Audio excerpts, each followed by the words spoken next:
أهلا بكم. سلطت المواجهات الأخيرة بين الشرطة والمحتجين في منطقتي أورومو وأمهرة بإثيوبيا سلطت الضوء على حالة احتقان مجتمعي بين مجموعات عرقية في البلاد، وهي مواجهات يرشحها المراقبون للتصاعد إذا لم تتم معالجة جذور المشكلة، الأمر الذي دفع الأمم المتحدة إلى الإعلان عن نيتها إرسال مراقبين دوليين.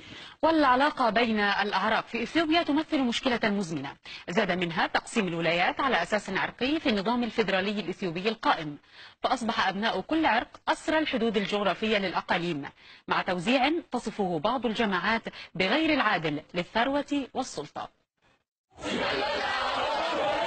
نيران تشتعل تحت مراجل الصراعات العرقية والقبلية في إثيوبيا بعد سقوط مئات القتلى منذ أواخر العام الماضي في احتجاجات على خطط الحكومة لتوسيع الحدود الجغرافية للعاصمة أديس أبابا. الخطط الحكومية شملت تهجير فلاحين من قبائل الأورومو التي تعتبر نفسها مهمشة، ما أدى لاندلاع احتجاجات شعبية زاد منها مقتل 10 طلاب رفعوا عدة مطالب منها الاعتراف بلغتهم كلغة رسمية للولاية. كما شهد إقليم بني شنقول احتجاجات واسعة من قبائل الأوغادين وبني شنقول وعفر لانتزاع الأراضي التي يقام عليها سد النهضة دون تعويض أصحابها.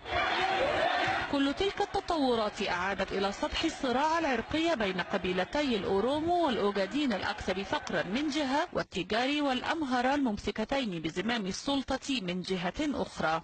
فإثيوبيا ذات 74 مليون نسمة تتنازعها 84 مجموعة عرقية أبرزها الأمهرة التي يمثل أبناؤها السادة ويشكلون أغلب الطبقة الأرستقراطية، ولغتهم الأمهرية هي اللغة الرسمية لإثيوبيا على الرغم من أن تعدادهم لا يتجاوز 15 مليونا. وتتقاسم مجموعة التيغري المناصب العليا مع الأمهرة وتشكلان معا حوالي ثلث السكان، ويدين أغلبهم بالمسيحية.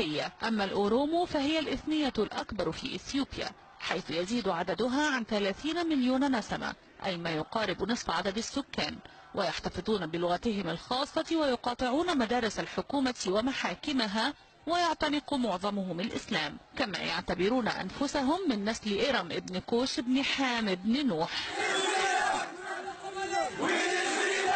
ويسجل التاريخ عددا من الانتهاكات التي تعرض لها أبناء أورومو، فقد ارتكب مؤسس إثيوبيا الحديثة مينيليك الثاني في أواخر القرن التاسع عشر عمليات قتل جماعي لقوميات الأوروميين والصوماليين والعفر وغيرهم ليثبت حكمه ويؤسس الإمبراطورية الإثيوبية.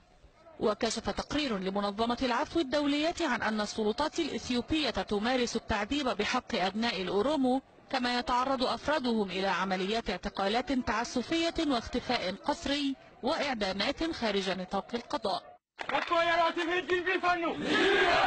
ويسعى أبناء الأورومو من خلال ما يسمى بجبهة تحرير الأورومو وحركة إيشات إلى تحقيق مطالب تتدرج ما بين الحصول على حق المشاركة السياسية والحصول على الاعتراف بحقوقهم الثقافية واللغوية، وصولا إلى مطلب الاستقلال عن إثيوبيا وتأسيس دولة أروميا.